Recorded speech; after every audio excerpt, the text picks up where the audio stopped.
isang makulay at makabuluhang pagdiriwang ng pananampalataya at kultura ang isinagawa ng Filipino Catholic community sa Barcelona sa pamamagitan ng taunang Santa Cruzan na ginanap kahapon, araw ng Linggo. Ang parada ay nagsimula sa Plaza del Pi kung saan nagtipon-tipon ang mga kalahok, suot ang kanilang makukulay na kasuotan at may dalang imahe ng krus at mga bulaklak. Masiglang tinahak ng prosesyon patungo sa San Agustin Church. Naging matagumpay ang parada sa kabila ng init ng panahon dahil na rin sa maayos na preparasyon at puspusang pagtutulungan ng mga volunteers bago sumapit ang mismong araw ng pagdiriwang. Makikita ang kanilang dedikasyon sa bawat detalye ng prosesyon mula sa makukulay na kasuotan hanggang sa maayos na daloy ng programa. Ito ay binubuo ng Marian Group, ang Hermanidad, Black Rosary at saka Legion of Mary. Ito ay talagang sobrang hirap at sakripisyo ang ginawa ng bawat grupo, bawat miyembro na sa tuwing Sabado simula nung itong Mayo, tuwing Sabado at Linggo, kami ay nandito. Tuwing Sabado nag-aayos ng mga kailangang i-prepare, kailangang ihanda para sa itong okasyon ng Mayo 25 Santa Cruzan at Flores de Mayo. Kahit talagang sa umpisa talaga ang hirap naming sa preparasyon, como siyempre, sa pag-aayos, maraming mga komplikasyon, pero al final naging maayos naman at salamat sa giya ng Panginoon at nakapagpasaya kami kay Mama Mary at talagang sa Kanya lagi na lang namin lagi ko itong dala. Kapag sabi ko, Mama Mary, para sa iyo to, tulungan mo naman kami. Pagkatapos ng parada, isinagawa ang isang banal na misa na pinangunahan ni Reverend Father Lino de Castro, ang kura paroko ng Parokya de la Immaculada Concepcion y San Lorenzo Ruiz. Kasama ang ilang mga pari na sila Father Bob at Father Pere na isang paring Katalan. Ayon sa homilya ni Father Bob, binigyan din niya ang kahalagahan ng pananampalataya at pagkakaisa sa gitna ng hamon ng buhay bilang mga migranteng Pilipino sa pamamagitan ng pag-aalay ng bulaklak sa mahal na Birheng Maria. My brothers and sisters in the Lord, hindi lang dumingiti si Virgin Mary pag tayo ay nag-aalay ng bulaklak sa Kanya. También, pag tayo ay nag-aalay ng bulaklak, ito ay nakakabawas ng kasalanan. Ang taunang Santa Cruzan ay hindi lamang paggunita sa paghahanap ni Reyna Elena sa banal na krus, kundi isa ring makabuluhang pagkakataon upang ipamalas ang pananampalataya, kultura at pagkakabuklod ng mga Pilipino sa Barcelona.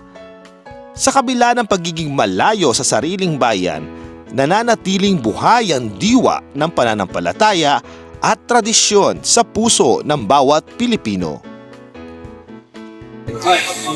Napakaganda, napaka-colorful, very well organized. Thank you sa Kura Paroko, sa mga organizations dito sa parokya. Thank you din sa inyo kasi kayo ang nagko-cover.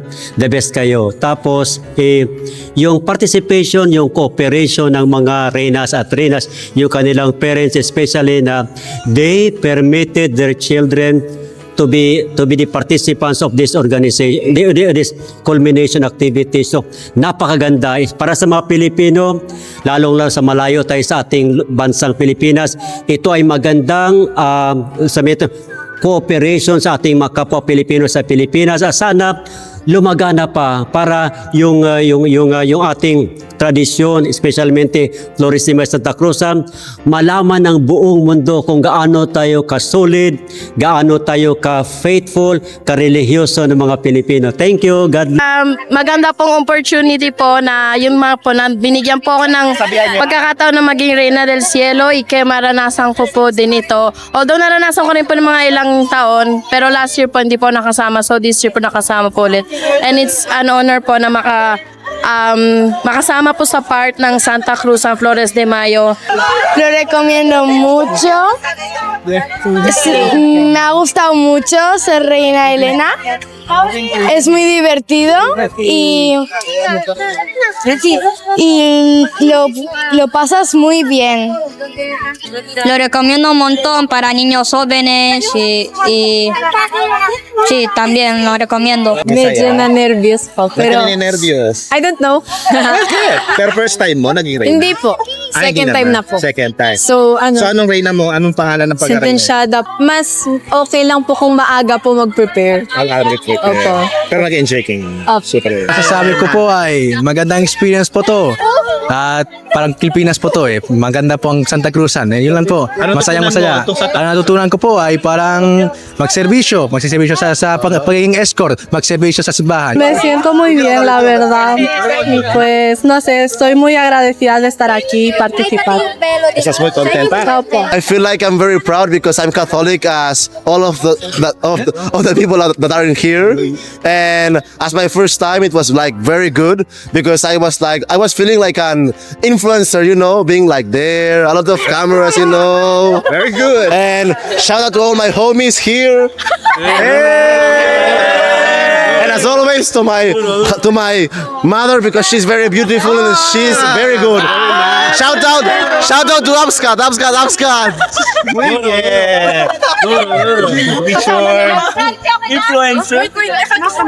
Me siento muy agradecido por ser escort. Ha sido una experiencia inolvidable. Y nada, muchas gracias a todos, a los cuyas y a todos. Okay. Gracias. Masaya po kasi I'm proud na nakasali po ang anak ko sa Flores de Mayo ng traditional ng Pilipino. Bilang isang reyna abogada is napresenta niya ng maayos, na nadala niya ng maayos ang isang gown na pinakamaganda para sa amin. Bueno, yun, masaya dahil masaya ang traditional na ganitong Flores de Mayo sa Pilipino. I feel super good.